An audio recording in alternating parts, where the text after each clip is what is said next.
आत्महत्या नहीं, ये तो हत्या की। 14 तारीख को 4:37 पर हमारे बच्चे ने, वहीं 12वीं में पढ़ता है, उसने हमें अपने हाउस मास्टर के फ़ोन से फ़ोन किया कि पापा आस्था ने फांसी लगा ली।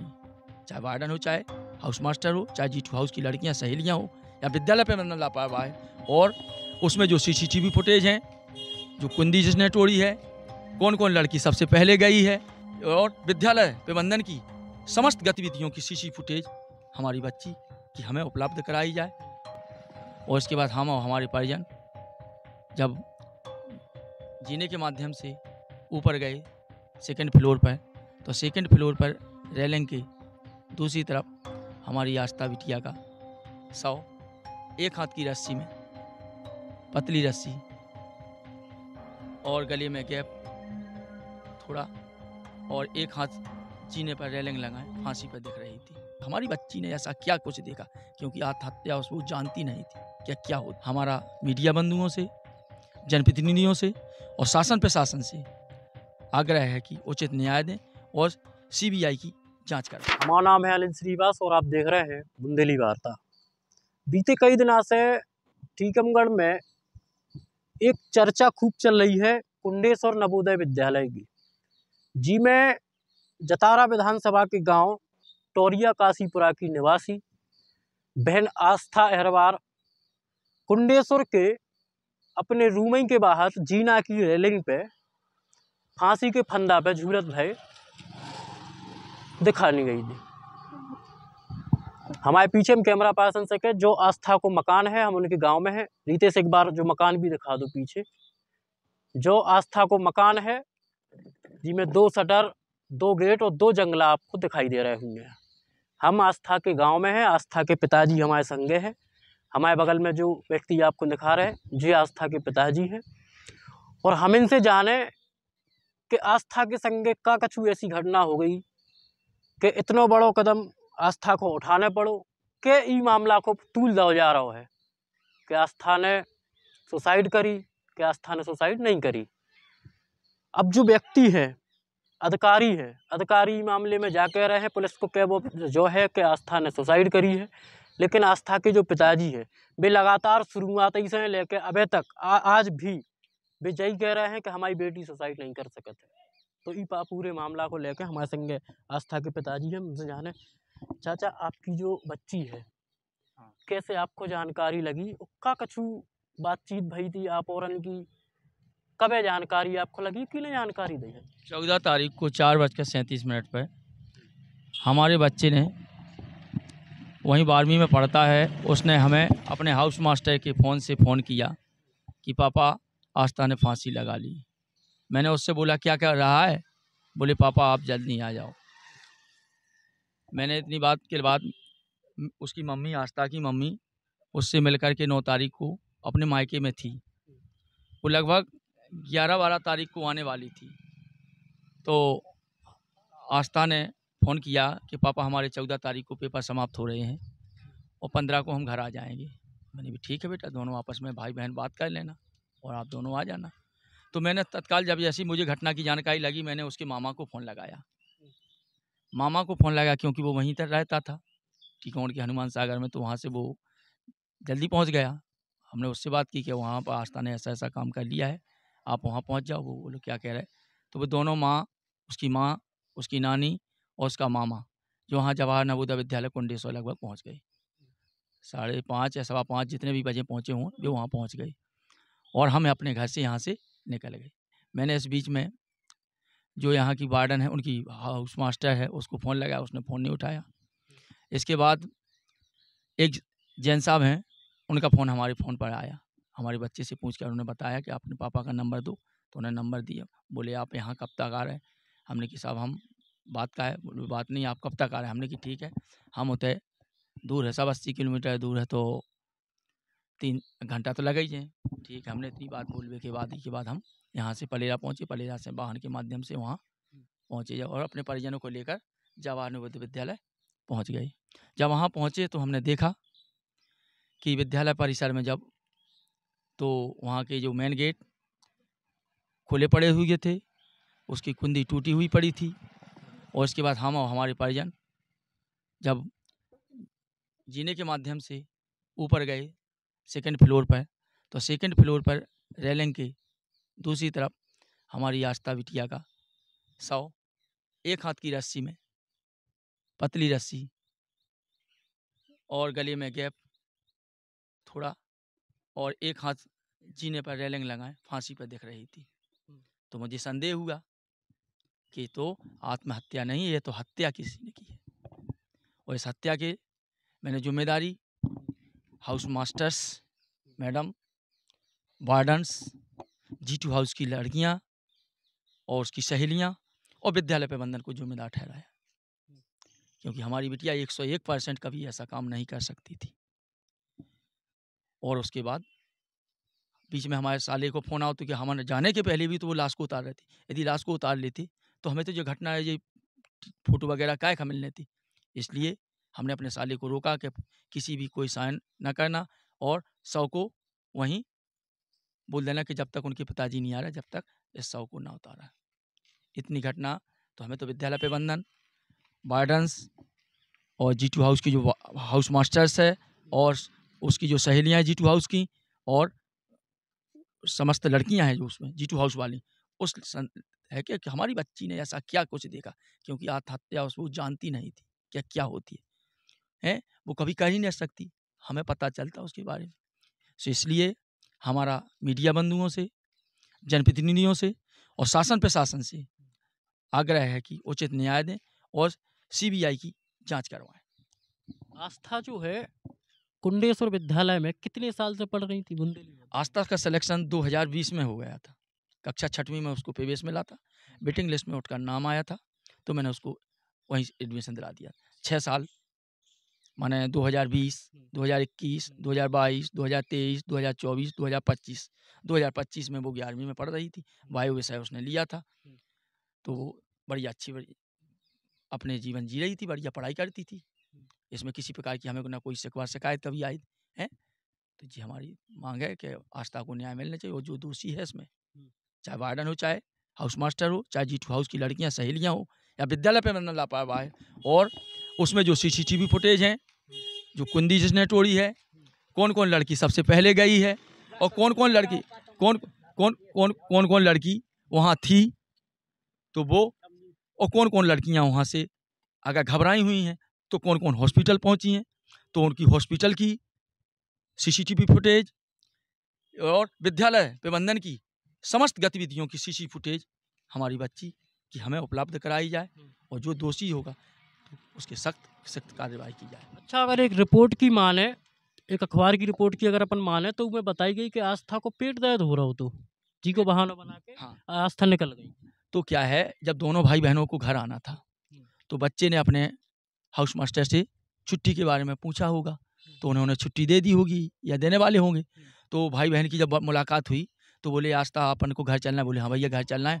बोले अगर तुम्हारे माने भी, बोले हमारे मैडम छुट्टी ना दें, तो बोले भैया बोले क्या कोई बीमारी को बहाना हो या पेट को बहाना बना के जी बात उनने अपने सामने मैडम के सामने रखी, और जब बात हो सका इस संबंध में या मैडम से किसी प्रकार की कोई बहसबाजी भाई या वार्डन से किसी प्रकार की बहसबाजी भाई, तो हो सकता है उन्होंने वो कृत्य कर दिया हो, क्योंकि हमारी बेटी आत्महत्या नहीं, वो आत्महत्या नहीं की, हत्या हुई है उसकी।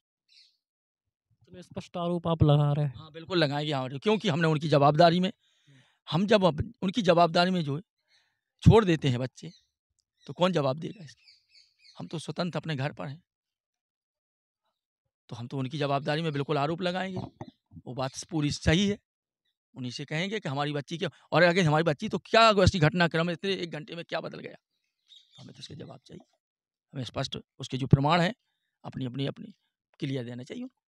आस्था कितनी साल की थी, और आस्था की भैया भी शायद होते पड़? हाँ, आस्था 16 साल 27 दिन की हुई थी। उसका भैया भी वहीं 12वीं में पढ़ता है, वो भी वायु विषय का था, और दोनों भाई बहन एक ही लक्ष्य पे टारगेट था उनका कि आगे जाकर के हम डॉक्टर बनेंगे, लेकिन वो हमारा सपना चूर हो गया। आस्था को स्वभाव कैसे होता चाचा? आस्था का स्वभाव बड़े शांत स्वभाव की थी, सरल सीधी लड़की थी, न किसी प्रकार का कोई उसका व्यवहार नेचर किसी प्रकार का गलत था ही नहीं, बिल्कुल शांत सरल स्वभाव की थी। वो अपनी मम्मी से एक सहेली की तरह रहती थी। अगर कोई घटना होती तो अपनी मम्मी को बताती, उसने किसी को हमको फ़ोन करती, भैया को बताती, अगर 12 बजे भैया उसका मिला है उसको तो उसको भी बताती। आस्था के मामा कौन से गाँव में? आस्था के मामा हनुमान सागर। कुंडेश्वर के पास। हाँ। तब आस्था की मम्मी, जब आस्था ने सुसाइड करी, आस्था की माताजी अपने मायके में थी। हाँ, मायके में थी। क्यों थी वो मायके में? क्योंकि 9 तारीख को दोनों भाई बहनों को वहीं जवाहर नवोदय विद्यालय में राखी बंधवाने के लिए वो मिलने के लिए गई थी। तो दोनों भाई बहनों से मिल करके 1 घंटे और वहाँ से वो राखी बंधवाने के बाद दोनों को कुछ सामान जो भी हो लेकर के उनको दे करके अपने मायके चली गई और अपने भाइयों को राखी बांधी। भाइयों को राखी बांधने के वो 1-2 दिन वहीं रुक गई। इस बीच बच्ची ने वार्डन से फ़ोन करके वार्डन के फ़ोन से फ़ोन करके बताया कि मम्मी हमारे 14 तारीख को पेपर समाप्त हो रहे हैं। तो हमने कि बेटा 14 का पेपर समाप्त हो रहा है तो उनके साथ मम्मी के साथ आ जाना। तो मैंने मम्मी को फ़ोन कर दिया कि जब दोनों बच्चे आ रहे हैं हमारे तो इनको 14 के पेपर समाप्त होने के बाद 15 को दोनों को साथ में लेकर आ जाना। लेकिन हमारी बच्ची जिंदा ना आकर 15 तारीख को मृत आई। 15 तारीख को इनकी बच्ची मृत होके आई। ये शब्द एक पिताजी के लाने कितने घावपूर्ण हो सकत, तो एक पिताजी की समझ सकत। ये क्या बात का हो? उसके बाद का है फिर वहीं से जैसे हम लोग पहुंच गए वहाँ से तो उन्होंने लाश को ज़बरदस्ती की बोले वो डिस्पोज आ जाए। आप कितने बजे पहुंचे थे? हम 8 बजे पहुंच गए थे वहाँ रात में। हाँ। आप जब होते पहुंचे तो आपने कहा कि माहौल देखा? हमने कहा माहौल देखो हम गए सो हमारी बटिया वो तो टंगी है थी और जो कमरे का सामान था वो बिखरा हुआ पड़ा था। ये हमारे जाने के पहले या हमारे उसके साले के पहले ही ये जिसकी ने तलाशी ली हो। हालांकि लंबा बताया कि पुलिस प्रशासन के पहले ही ये काम वहाँ ने उन्हें किंदी वगैरह जो तोड़ के सब उन्होंने पहले से काम कर दो जी। बात हॉस्टल को जो गेट है तो उसके अंदर से कुंडी लगी थी, दैनिक भास्कर की रिपोर्ट में। हाँ तो कुंडी है तो वो कुंडी है तो टेढ़ी है। आपके साले भी नहीं पहुंच पाए थे क्योंकि पहले तोड़ दी थी कुंडी। उसके पहले टूट गई थी, उनको नहीं जाने जाएगा। उनके सामने तोड़ते तो हमें थोड़ा भरोसा होता कि क्या है, उनके सामने वो पहले ही तोड़ गई थी। सब खुने से कब उतारो जो तो हमें पता नहीं है कि जैसे हम तो पहुंचे जब हम उसके पहले कब को घटना उसके पहले बहुत जाता है लूट भाग। हम तो जब पहुंचे हुआ उसके बाद हम उन्हें देखो बच्ची को देखो उन्हें शव देखा, शव के बाद हमें शंका हुई, शंका के बाद हम लोग उसका बिस्तर पर गए तो बिस्तर का पूरा सामान अस्त व्यस्त। जब तो पुलिस प्रशासन आ गया था और उसके बाद बिस्तर देख के फिर हम बॉडी के पास गए तो बॉडी को हमारे परिजनों ने भी देखा कि तो उसमें ना किसी प्रकार के कोई निशान थे हैं। और बॉडी को फिर उसके बाद हम लोगों ने सब ने बोले बॉडी को उतारिए आप ना तो वो ख़राब हो जाएगी। तो इसके बाद सभी शासन के अधिकारियों ने जब कही तो हम लोगों ने फिर बॉडी को अनुमति दे दी कि उतार लो और बॉडी को उतार करके उन्हें एम्बुलेंस में रख करके जिला हॉस्पिटल के लिए भेज दिया। पीएम रिपोर्ट आ गई? पीएम रिपोर्ट आ गई। क्या उसमें तो हमें तो नहीं है, उसमें तो ये बता रहा है कि आत्महत्या है। पीएम रिपोर्ट हाँ हमको नहीं तो जाना था तो बस सकत का पीएम रिपोर्ट से छेड़खानी करी गई जी हम नहीं बता सकते हैं कि वो तो डॉक्टर ही जाने। के दबाव में पीएम रिपोर्ट बदल दी। वो पीएम रिपोर्ट बेगी बेगी जाने, हम का बता सका तो उसमें कि हम। अगर आपको ऐसा लग रहा हो कि डॉक्टर ने उनसे छेड़खानी करी हो कोई की मिली होगा तो अगर ऐसा लग रहा हो ये तो नहीं बता सकते हैं कि इसमें किसी प्रकार की किसी को या विद्यालय प्रबंधन की या हॉस्पिटल प्रबंधन की कोई तालमेल है तो इसके बारे में हम अब कुछ नहीं बताना चाहते ना हमें। नहीं अगर आप कह रहे हैं कि हमारी बच्ची ने सुसाइड नहीं करी, अगर वाकई सुसाइड नहीं करी आपके हिसाब से तो फिर पीएम रिपोर्ट से छेड़खानी ही मानी जाए। जो भी हो सकता है पीएम रिपोर्ट में छेड़छानी हो जो भी हो हम तो नहीं बता सका तुम्हें। ये पूरी कहानी है। आपको बच्चा भी उतना ही पढ़ता तो 12 पढ़ता है बिल्कुल पढ़ता है। बताइए बिल्कुल कुछ नहीं बताई, बस यही बताई थी हम मिले हैं उससे पेपर समाप्त होने के बाद एक दूसरे से मिले हैं और बोले कि घर जाने। सुबह बहन मिल गई तो बोले ठीक है घर जाना तो बोले हम अपने हाउस मास्टर से और तुम अपने हाउस मैडम से छुट्टी ले लेना और छुट्टी ना दें तो किसी प्रकार को थोड़ी बहाना बना देना कि मैडम हमें घर जाना है। बस इतनी बात उन दोनों की हुई है। बच्चियों के माध्यम से पता चला कि खाना भी खाया बच्ची ने।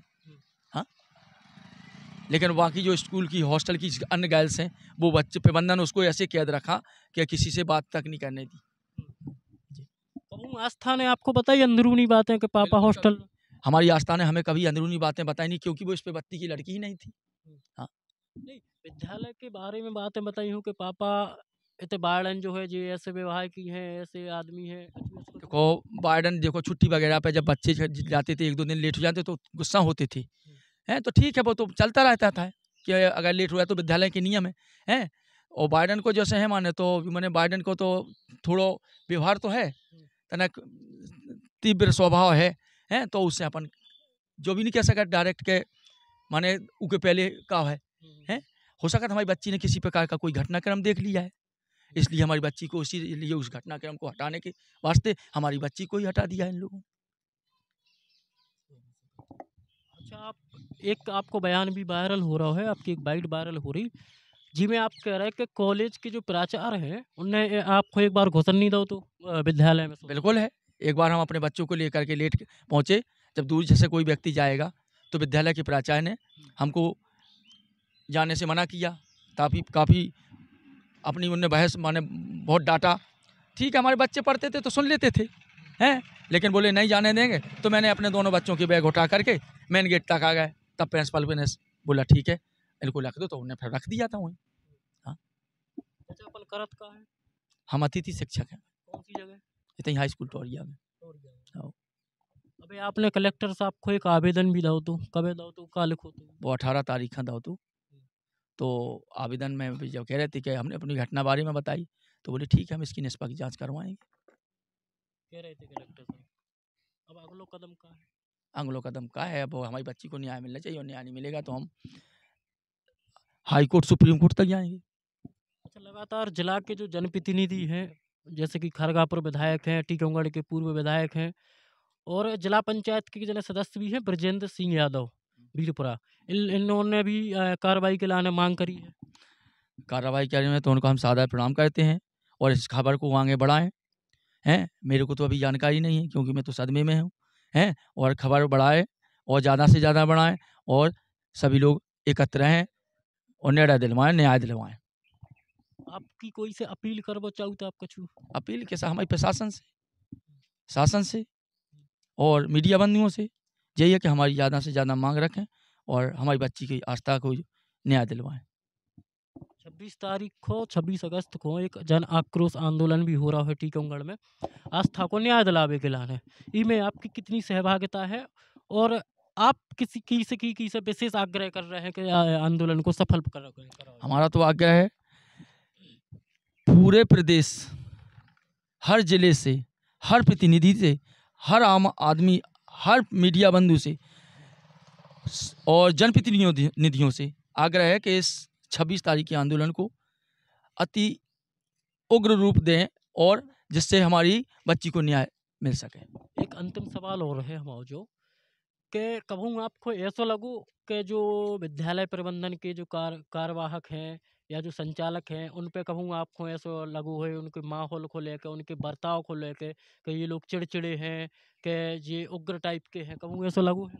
हाँ, बच्चों के लिए जब छोड़ने जाते थे तो थोड़ी वो सुनने पड़ती थी, जैसे प्राचार्य ने आ गया तो प्राचार्य की डांट सहने पड़ती, तो हमें बच्चों की प्रति सह लेते थे कि चलो बच्चा है भैया, क्या क्या करें, सुनते थे। तो ये हमारे संगे टोरिया निवासी अहरवार जिन्हें कुंडेश्वर विद्यालय में अपनी जान कुर्बान कर दी है, अपनी फांसी के फंदा पे झूल के अपनी ज़िंदगी ख़त्म कर दी है। फिलहाल पिताजी के ये आरोप है कि जो विद्यालय प्रबंधन है उन पे सीधे सीधे आरोप लगाए हैं और पुलिस प्रशासन और जिला प्रशासन से बिटिया को न्याय दिलावे के लाने अपील करी है। संगे संगे जो जिला के जनप्रतिनिधि हैं उनसे आग्रह भी करो है कि बिटिया को न्याय दिलाया जाए। फिलहाल हम अब आस्था के घर हते और हमारे संगे उनके पिताजी मौजूद हते। फिलहाल ई रिपोर्ट में इतने कई आगे आस्था के संगे जो कछु भी हो रहा हो, अब हम आपको कुंडेश्वर जाकर भी विद्यालय जाकर भी उधर की जो रिपोर्ट्स है हम वह भी आपको दिखाएं। और फिलहाल एक रिपोर्ट के लाने इतना ही। बहुत बहुत धन्यवाद।